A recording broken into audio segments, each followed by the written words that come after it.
Doubt. It's such a simple word, but carries such a stigma within Christianity. Oxford Languages refers to it as a feeling of uncertainty or a lack of conviction.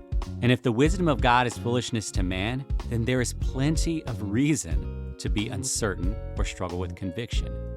And yet, we feel deep shame if we are wrestling with doubt. Even worse, we tend to shame others. And as a result, when people need community most, we may refuse to create that space. Today's guest, Nick, does the opposite. He is working to cultivate a space for doubt because he knows the value that has had in his life.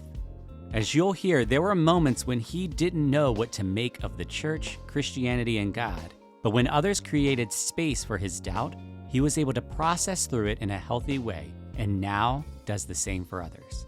If you're wrestling with doubt, a feeling of uncertainty, or a lack of conviction when it comes to God, it's okay.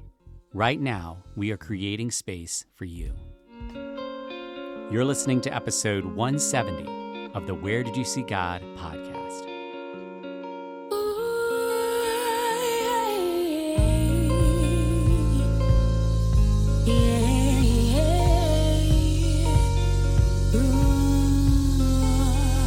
Father God, I just want to thank you that you are God and you are good.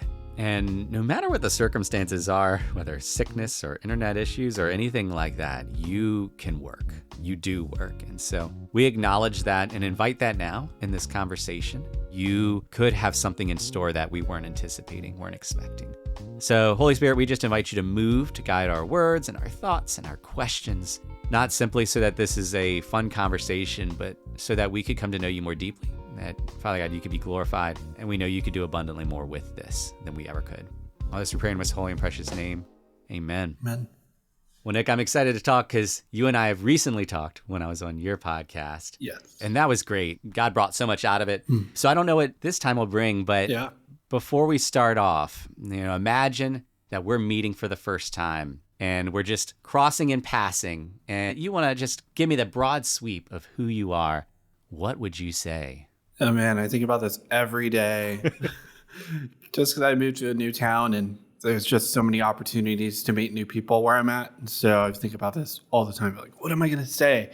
Who am I today? I just feel like there's so many different facets of who I am. And I'm just trying to piece it all together and trying to make sense of who I am now and maybe where I'm going. But I guess at my core, I am a creative person. I am a graphic designer. I've been doing design for as long as I can remember. I started serving in youth group in junior high, in 6th grade, doing stuff for the church as a designer, as an inspiring artist, I guess. And I had pretty amazing opportunities in doing that, which then propelled me to doing design professionally after high school.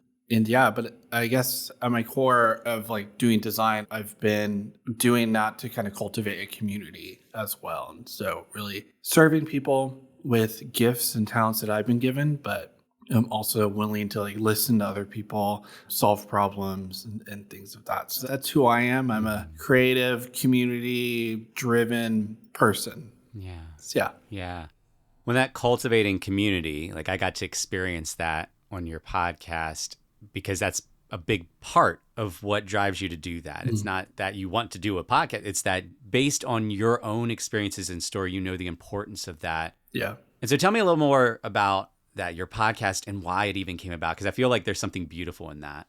Yeah. So I've always been a designer, and you can ask my wife, since we've been married almost 8 years now. Every couple months I've had this new idea of I'm going to go design t-shirts and sell them. Or there was a period where I was going to create stamps, but carve out of the rubber myself and create intricate artwork. And I was going to do that. Mm-hmm. And I've just had all these crazy ideas, but none of them have ever stuck. And I think that's on purpose. I think God was just saying, no, that's not for you.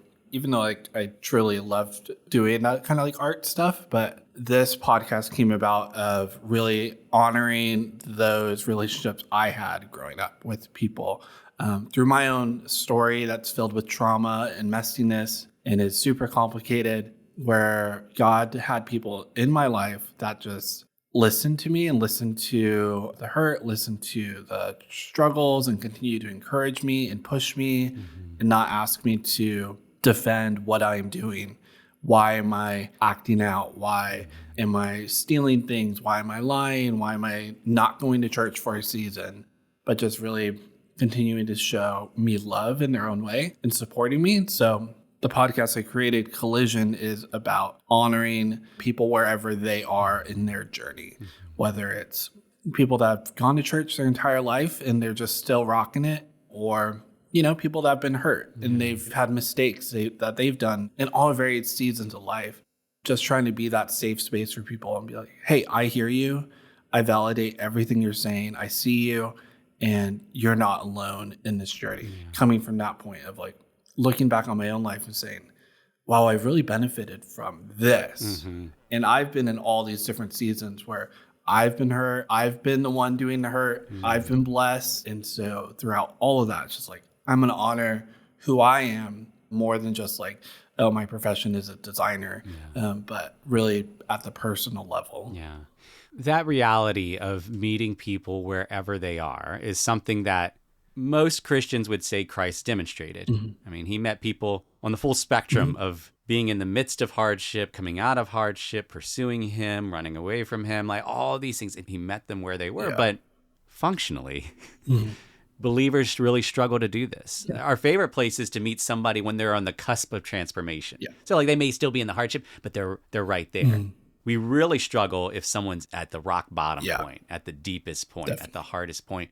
Why is it that we can believe that Christ demonstrates this, but struggle so much with actually authentically being with people in those moments? Yeah, I think about this even as just like trying to scale this podcast as well. I'm like, where is this going to go? And so I think about exactly what you just asked. Why is it so hard for people to do this? Because I talk to friends and other people that have podcasts and stuff that are kind of in this quote unquote like deconstruction space. And even as like, if you're going into that deconstruction space, when I started this podcast of like, oh, it's a podcast about deconstruction. It's a podcast about meeting people that have like walked away from the church. When I'm on that side of social media, it is for the deconstructionist. It's just a bunch of memes, and it's just like on the far end of the scale of like, oh, I'm just so against church. I'm so against the establishment and God, and I want to speak out about this on the far end. But then, yeah, as you said, for Christians as well, I've listened to conversations from pastors and just other leaders, and they're like, deconstruction is like a problem and we have to solve it. And then they bring up notable names of like certain like music artists that maybe were really big and now they're not Christian, or pastors and now they're not Christian. And they bring them up of like, everyone's just fallen away. And then it's like, Jesus says, love your neighbor as yourself. Like that's one of the greatest commandments.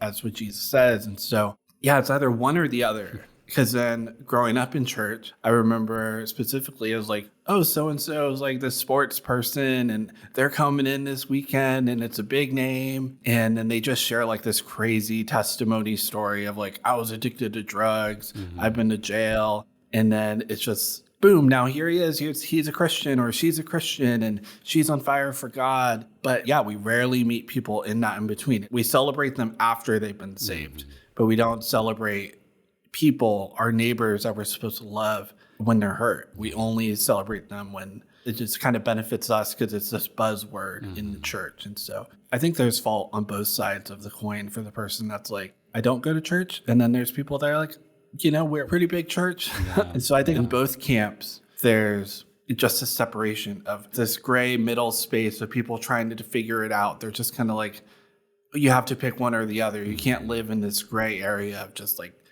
saying, hey, we don't have all the answers. Doubt is totally fine. Doubt is a part of the process of either being a Christian or not. So that's kind of where I sit. It's like, I'm going to sit in this gray area because it just goes so untouched. It's just like, you have to pick, especially right now, like the world is very polarized. And so that's where I'm trying to create the noise. Yeah.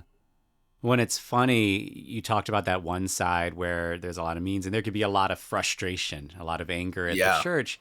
And the funny thing is I've heard from many people that the source of that is actually when they felt like it was communicated that doubt was wrong, that doubt was bad. Definitely. And so when they felt it and when they couldn't fight it anymore, the only option was to say, well, I guess I must not be Christian. I guess this, right? Like, and that's a broad sweep. Yeah.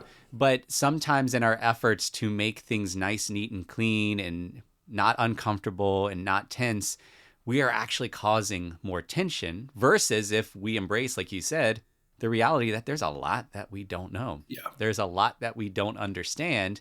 And that if somebody is in that place, that's not a wrong or bad thing necessarily. Yeah. When you were talking, it made me think of the story of Jesus going about his business, and then a crowd of people come and throw this woman down and said she was caught in adultery and she's wrong and she's bad and we're supposed to stone her, right? Yeah. And Jesus's response is interesting. He calmly says, let he who is without sin cast the first stone. And in that moment, they went from recognizing in their mind that she sinned, sin is bad, must punish, to being convicted with, oh, but I have also sinned. Yeah. I have also wrestled. And I think we do the same thing. We see somebody who is publicly communicating doubt that they have, questions that they have. We can be quick to villainize if we have this idea in our minds that questioning God is bad, doubting God is bad.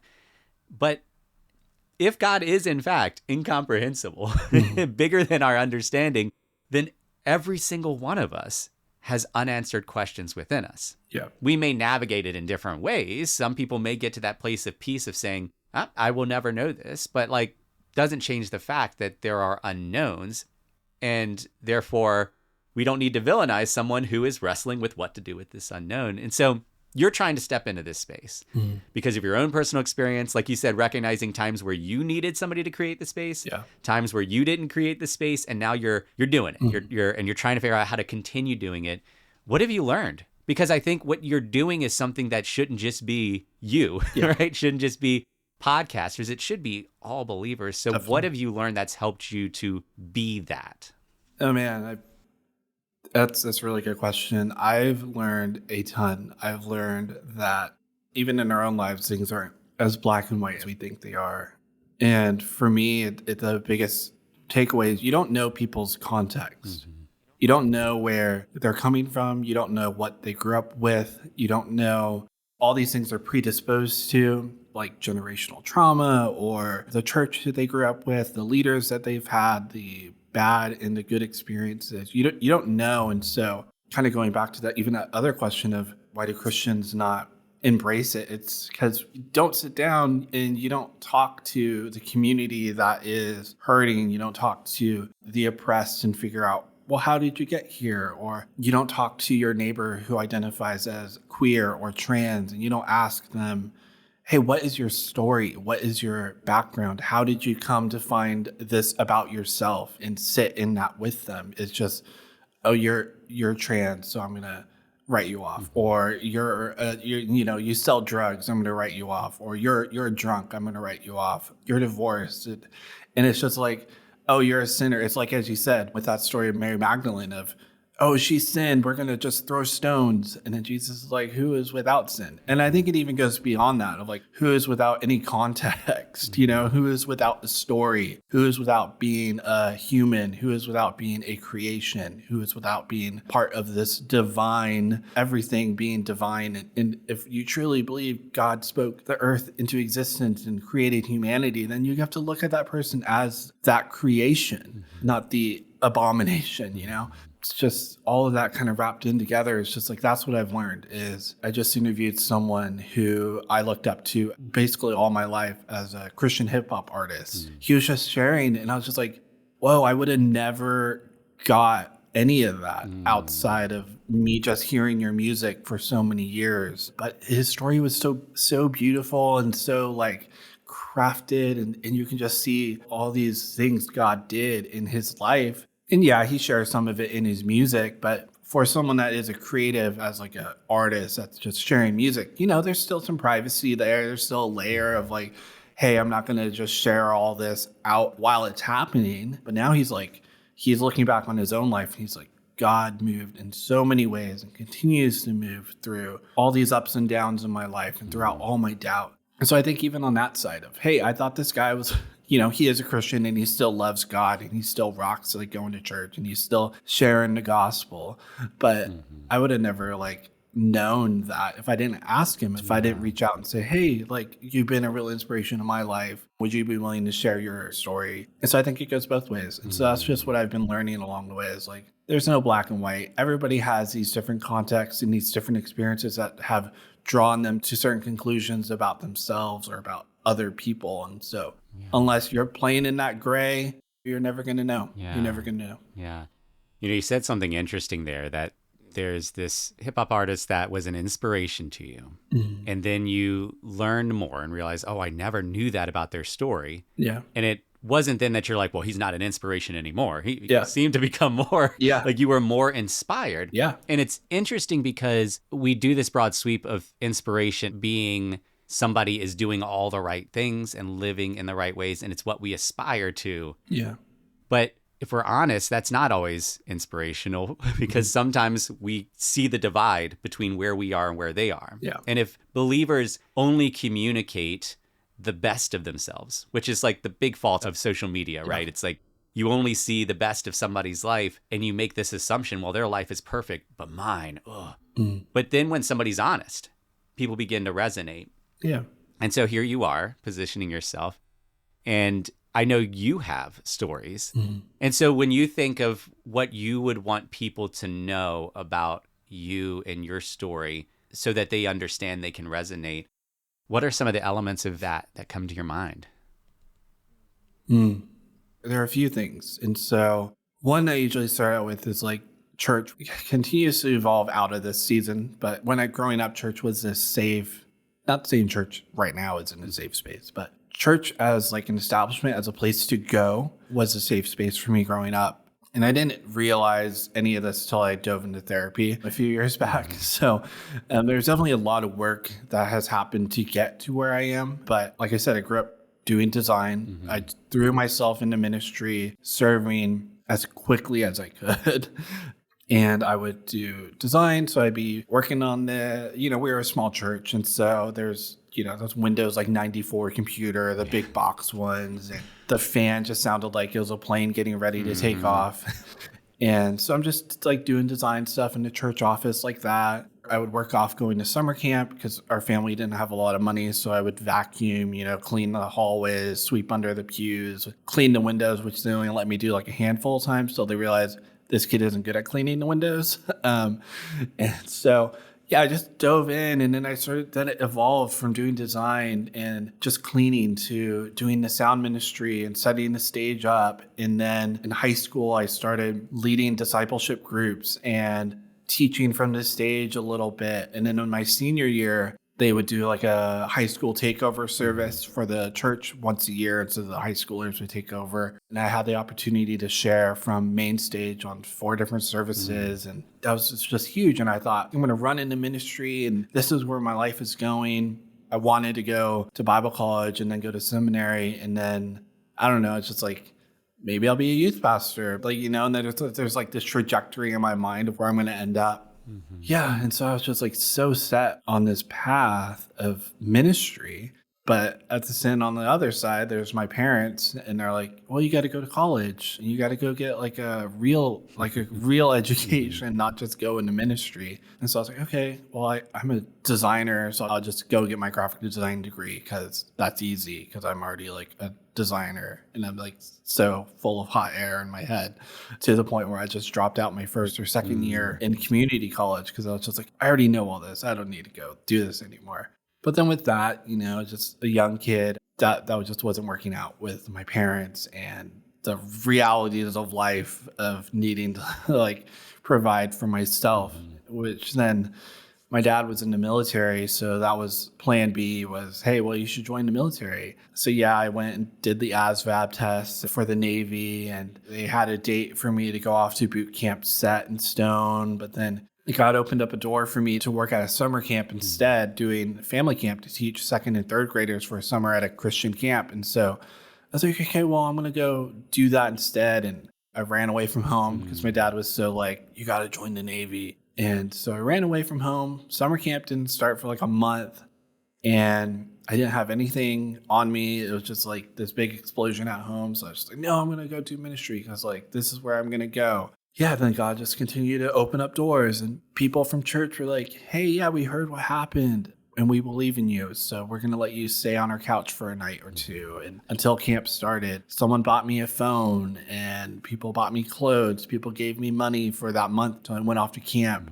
And then I worked at that summer camp all summer. There were flash floods at the campsite. So summer ended early because of just all this flooding, and which was crazy. And then that just led me back to, I don't have home to go to. I'm not talking to my parents right now. I don't know. And I don't want to go back home. I've already mooched and couch surfed all the couches I could. Yeah. So I ended up in Tucson, Arizona.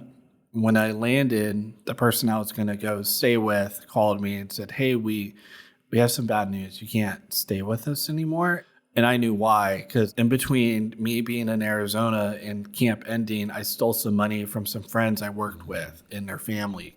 That was just like, oh man, they caught me. And I just felt so alone and so left in the middle of nowhere, a city I've never been before. So I ended up just staying at a hostel for a month or two. I started doing design work again, picking up for freelance design. God kept providing in that way. And I always had a place to sleep, food in my belly and stuff like that. And so just a lot of provision was happening, even in the midst of me feeling alone and abandoned. This opportunity to be mad at God because, hey, like I was going to do ministry and now here I am. It just like not doing ministry, basically homeless. That was just like a crazy season in my life. And then long story short, I ended up going back home. My parents just kind of like, let's forget about it. Let's forget any of that happened. Okay, you don't have to join the military. Just continue to do like the freelance work I was doing and work my way into getting a job as a designer. Then a couple years later, I got engaged to my now wife.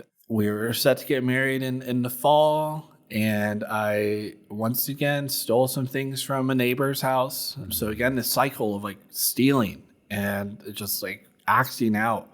In the midst of it, I was not open. We actually, my wife and I cut everybody off from church and we stopped going to church because, again, back when I landed in Arizona, it was everybody I worked with at camp just kind of left me. Everybody I thought I was serving with just left me and I felt abandoned. I felt hurt by these so-called Christians that are supposed to love me no matter what. These people I served alongside of all summer, worshiping, sharing, and doing testimony and ministry together just left me. And so in this moment of now, I'm going to leave everybody. I'm going to stop going to church before they can hurt me because I know what happened last time. I was burned. And so I'm going to self-preservation. And so, yeah, we just stopped going to church for a few years. And then COVID happened, the pandemic happened, and you know, the death of George Floyd, Black Lives Matter rallies were happening all over the country, and the pandemic and COVID and churches as a whole were like, oh, the government's trying to shut down churches. It's like that. From my perspective, that wasn't happening. It was hey, you just shouldn't be meeting inside. No one's saying you can't meet, or you can meet online, which is totally fine, or you can meet outside and things like that. So, but you know, things just became more polarizing, and so what went from not going to church because I'm hurt by people at church turned into now I'm like justifying why I'm not going back. I'm not going to go back to church because the church doesn't know how to deal with racial reconciliation and recognizing systemic issues and immigration, and the church, the Christian church and the nationalists don't know how to handle this. But that's like, I'm just trying to like convince myself out of it. Yeah. But then lo and behold, I'm doing design still, freelance. And the young adults pastor at the church I was attending, he wanted to transition into being a life coach because he has a crazy testimony of being diagnosed with Parkinson's. And he wanted to go that route as now like sharing his story and like helping people. Yeah. So I ended up working on the project for him, doing the design and branding and stuff. In the midst of that, talking about like the program and the curriculum he's walking people through. I was like, oh man, that sounds like really beneficial for me. So then he and I ended up connecting and walking through it. And what it is, there's a men and a women's version. So men and women's skills, and then there's a marriage version. But it's through this organization called the Relationship Resource. So basically on the elementary level, there's a pain cycle and then there's a peace cycle. And so looking back on my life, there's this vicious cycle of me stealing and being dishonest and lying to people and And so I'm like, okay, I know what my action is. My action is stealing, or my action is lying.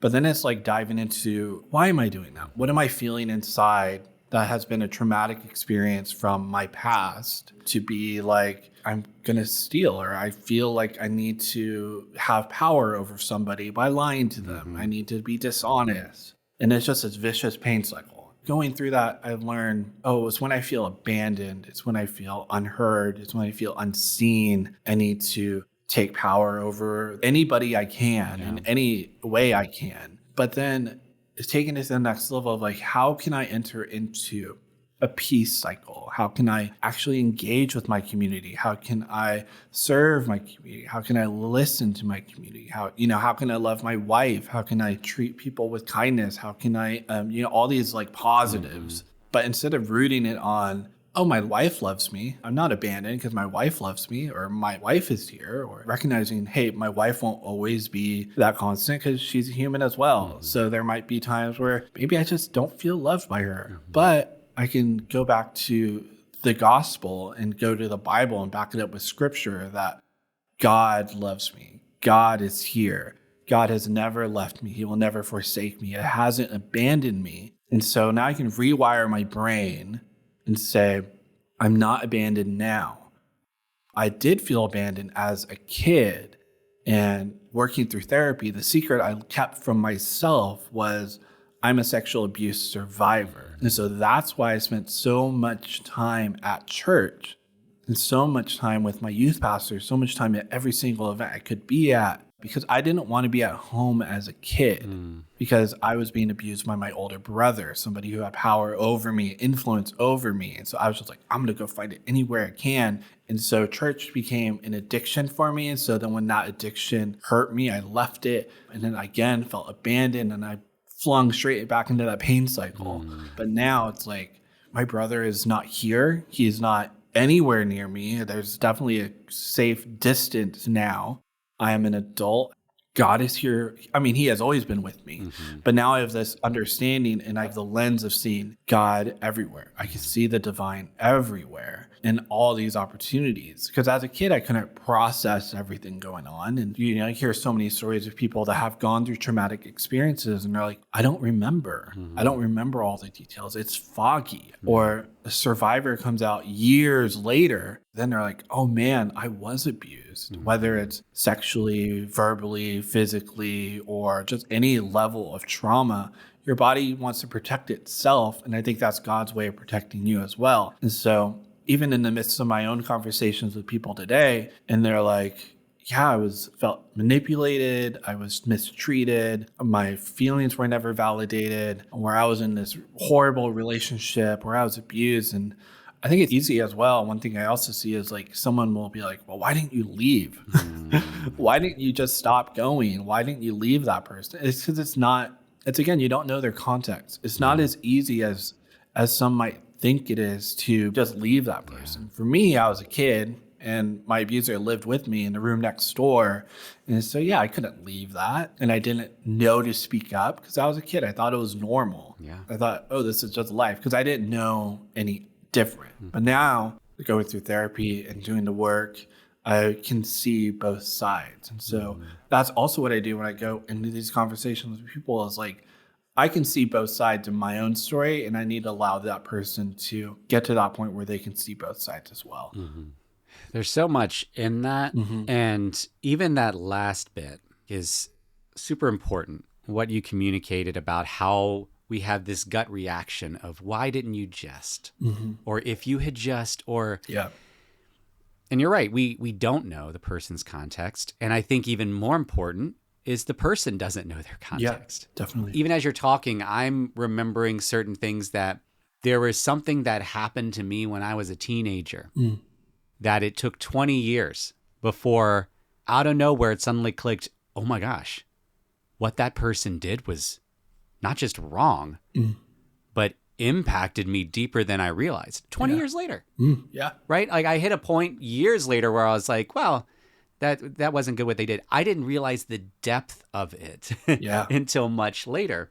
And so I think what it points to is a number of things, but part of it is the importance of what you and I are talking about.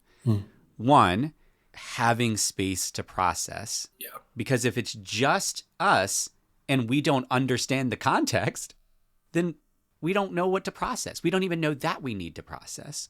But it's in being able to have safe, authentic spaces to process that we can begin to discover things, learn things. You talked about going to therapy. Like, that's the beauty of that, is it creates a safe space to put it all out there, and somebody who knows what to do with all of that. Yeah. And then the other piece is the importance of community. Yeah. That we could come alongside each other. We were not designed to be solo in and of ourselves, figure it out, even though culturally independence is overemphasized. That's not how we were actually built to function. We were not designed in that way. But you shared something that we have to own as very true. Yeah. There are many people that choose not to process, choose not to engage because they're afraid of getting hurt. And the hard reality is they may be right. Yeah. Right? There is no guarantee if someone goes on a podcast or someone talks to someone at their church, there's no guarantee that that person will navigate that in the healthiest of ways. Yeah. One of my previous guests talked about going to a Christian counselor that ended up, it became an abusive space. Yeah. Sometimes people aren't wrong for having concerns. Yeah. Which raises the question. You and I already talked about what you have learned about how to create that space. But you shared in your story that there was a period where you did not want to be open. Correct. For all kinds of reasons, both legitimate and not maybe. Yeah. But you came to a place in which you have chosen to be open about it. And so how would you encourage the person who does not want to process or share because they're concerned of being hurt? Why should they consider taking that very real risk?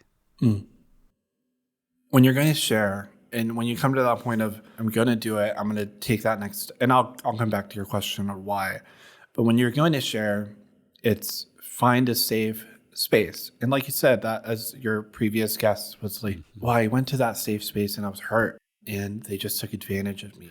I would say this, when I go, and like I just said, we moved to a new town. And so when I moved into this new town, I was like, I need to continue doing this work. There's still a lot more inside me that I need to uncover and take out and dive through.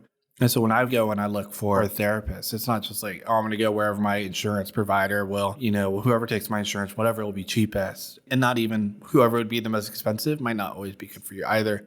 But I would say when you're going to go do that, shop around.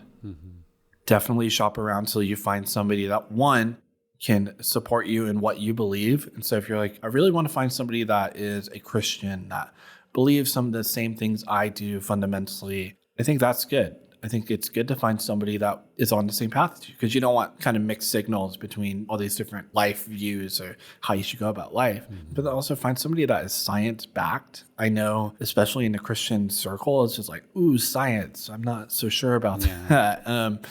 Maybe I should just pray it away. And like depression, that's not real. But I think it's like really understanding the science of why am I feeling this way? What chemicals are firing in my head? And going into medication, I don't really know a whole lot, but my perspective on like somebody maybe needing medication is kind of just open to that person. It's a case by case basis. I've heard from people I trust very well of like, maybe that should be a last resort is medication, but it's not like, oh, like that's bad, because there are people, just biologically you're born with a deficiency and maybe your brain working that way. But definitely find someone that believes similar beliefs, but also find somebody who's going to challenge you to dive into that next story or next period in your life or next trauma. Find someone that's going to encourage you to go out into the world and be your best self rather than go into therapy and you're like, oh, I feel attacked. I feel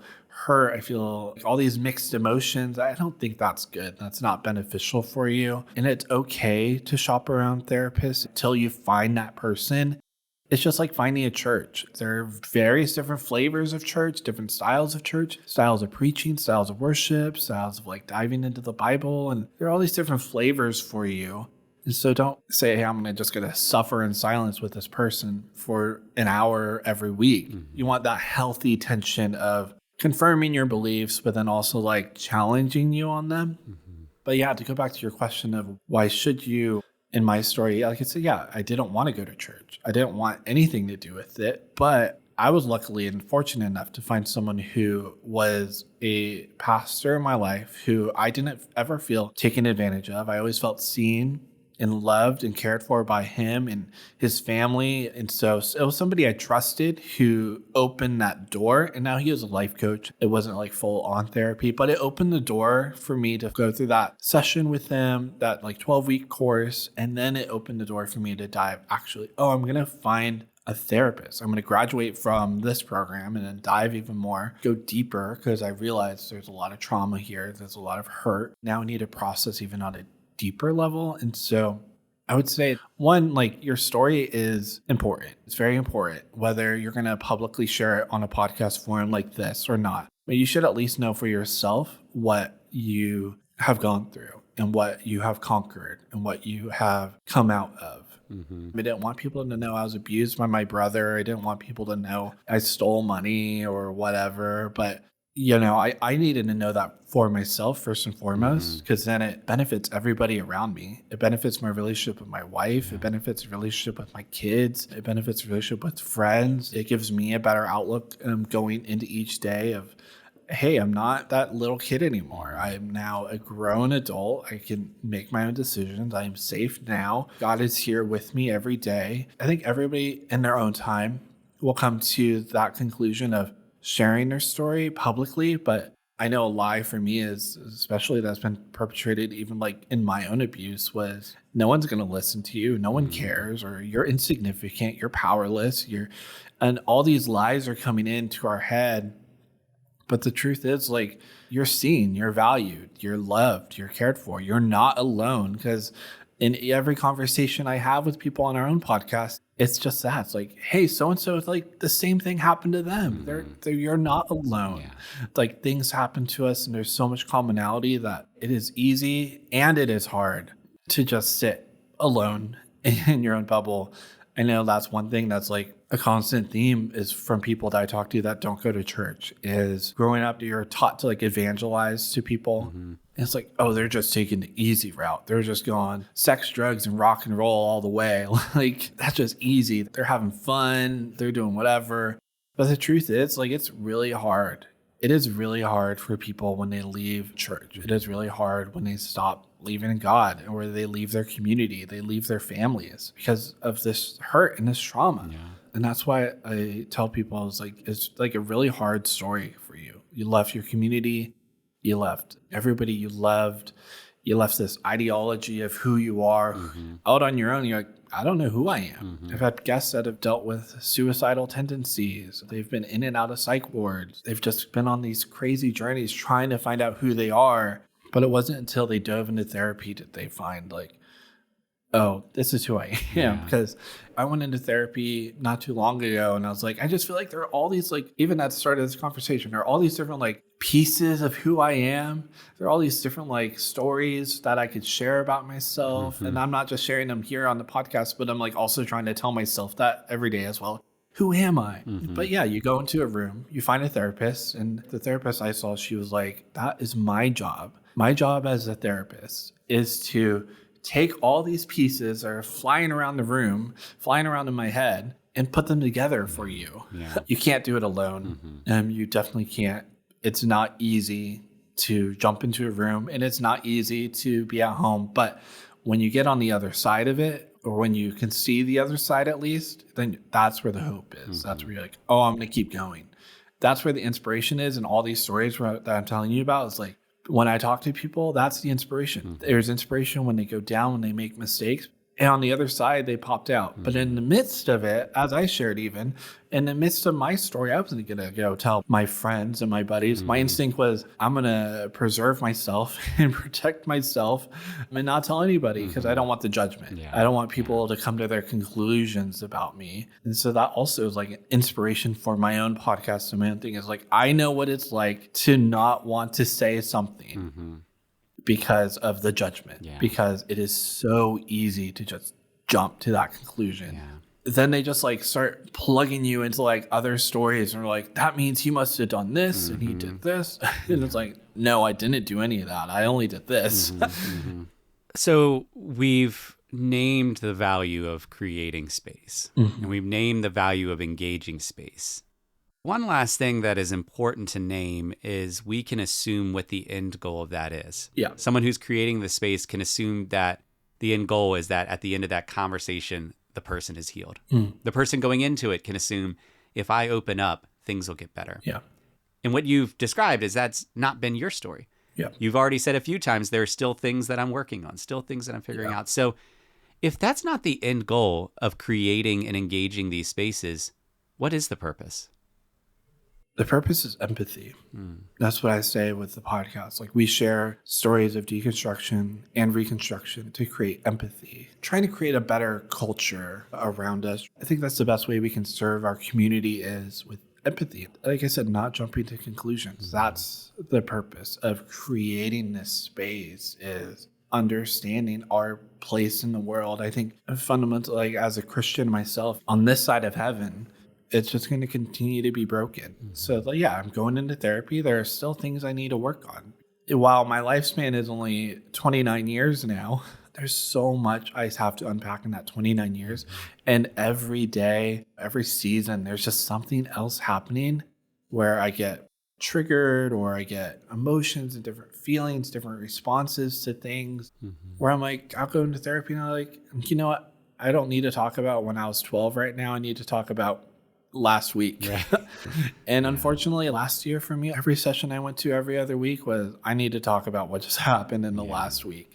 And I need to unpack what just happened yesterday, or what happened this morning, or just on the drive over. And so being in such a broken world, I don't think you'll ever stop going to therapy. I don't think I will ever stop. I continue to think about, in the past week, the parable of reaping what you sow was brought to my attention again. And I was like, oh man, like with everything, it's like whatever you put into it is what you get out of it. So the more you push into therapy, the more you work on yourself, the more you're going to sow. You're going to be like, oh, I see the benefits. So just continue starting out. It's not going to be, oh man, you're healed in a week, after one session. Wow, that was amazing. I got it off my chest. I continue to go back to the same stories. I continue to go back to the story I shared today of like going to camp and I stole some things and people burned me. Keep going back to these same stories. And it's the same thing. You go to the Bible, there are only so many books in the Bible. There are only so many stories we can share about Jesus, but we keep going back to them time and time and time again. There are new studies. There's always like this new version of a study Bible. There's just so much more to uncover, and like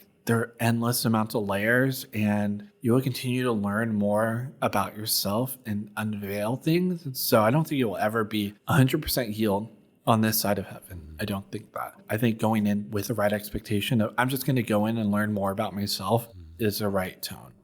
Well, as we start to wrap up, how can people connect with you and what you're doing in your podcast?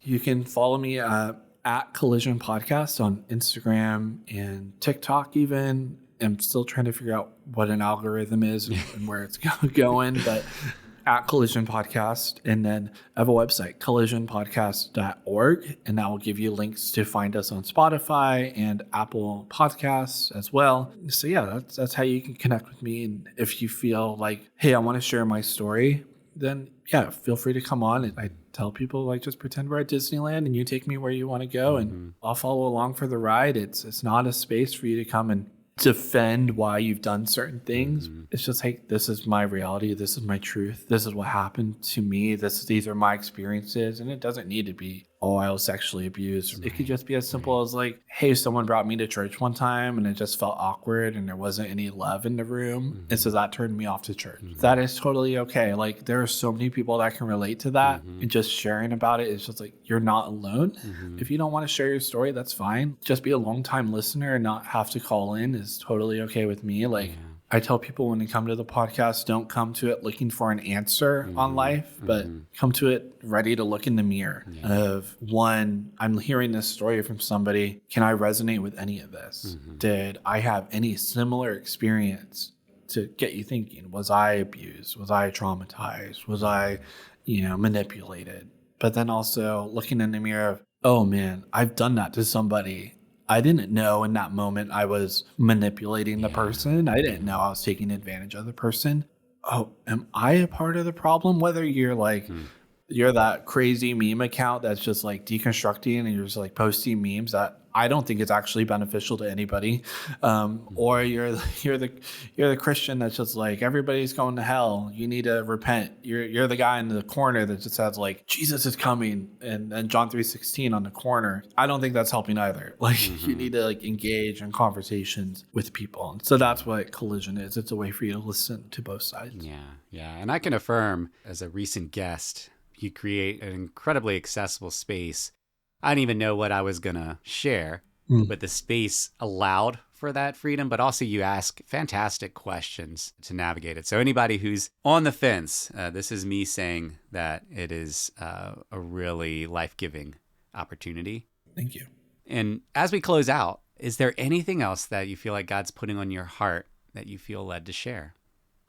I just want to reiterate, you don't know people's context. You don't know where they're coming from. You don't know where they're going. Like, I believe only God knows where the person is going. And so for you to jump to that conclusion and whether somebody is saved or not saved, a sinner, whatever, I don't think that's our call on this side of heaven. I don't think it will ever be our call because, as you said, like as you shared in that story, like Jesus said, whoever is without sin casts the first stone. So whoever is without, like, unless you're God, unless you're Jesus, like we don't have that authority. All we can do is sit with people, listen to people, ask them questions of like trying to understand, not trying to be like persuading anybody like to your side and it's hard. And that is the hardest thing you can do. I look back on conversations and I'm just like, oh, I said something and I know I'm trying to like actively not say that. In this conversation, I said it would be like easy to do, to like leave the church. But then I had to come back to it and say, it's not easy.